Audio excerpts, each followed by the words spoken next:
Every woman has to have a skin in her closet. This is my Big Apple Red Chanel croc, my Hermes croc. This orange Birkin here. I may not have a peach, but I'm from Florida, baby. I'm definitely an orange.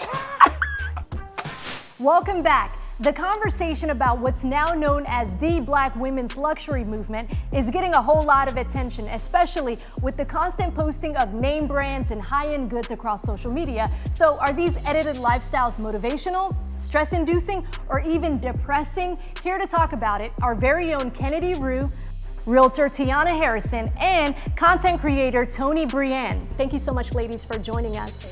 My first question is for you, Tony. Explain this movement to us and what you're seeing on social media. Yeah, so for me, Black women in luxury is all about women being able to, primarily Black women, to be able to live a life full of less stresses, not having to always think about the stress of life that we always have to deal with on a regular basis, especially when we know that Black women constantly have to think about, there's so many things that Black women are expected to think about and have to worry about. And it's just all about being stress-free, living a life that is filled with luxuries and just a good life overall. And there's so many different layers to exactly what you're saying. According to a report published by Goldman Sachs, Black women face a 90% wealth gap due to making less in the labor market and 10% less to be employed than white men. Is this movement creating a facade, Tiana, when we look at that bigger picture? I do believe that when we look at the bigger picture that it is creating a facade. How so? You know, unfortunately, we're posting, you know, what we have and where we are, as opposed to the experiences, as Tony alluded to, the enjoyment of life, the time, the disconnect that you take from it, which I define as my luxury. So I wouldn't want to invalidate someone's luxury experience because mine is different, but I absolutely believe that we're headed in a direction that may be detrimental to the community.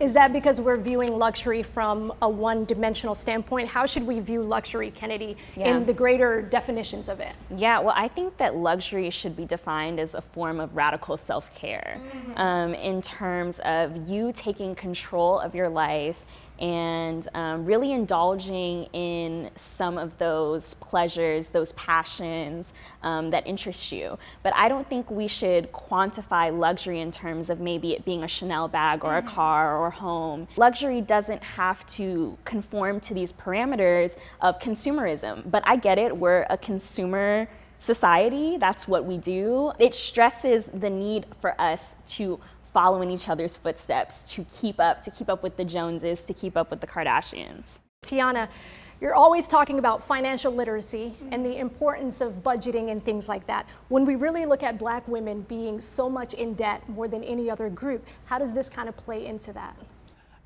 It goes into the, are we faking it until we make it?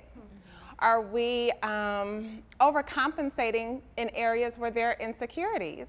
Are we putting a Band-Aid on bigger issues that exist within ourselves because we were oppressed? We do see gender inequality is right on the table, especially as it pertains to how much we make versus how much our male counterparts make, how much we make being Black women versus the rest of the world, you know? And so when it comes down to it, it's really a double-edged sword, and you have to have somewhat of a dual lens or outlook on it because perception is not reality. What is the Gen Z perspective, a young generation that grew up on social media, that grew up on hashtags? You know, how can they separate reality from what they're scrolling through? Well, I think that that's the big problem that we're starting to see. We don't know what's reality and what's not anymore. That's the issue. A lot of people on the Black luxury movement on TikTok would comment and be like, that Gucci bag isn't even real.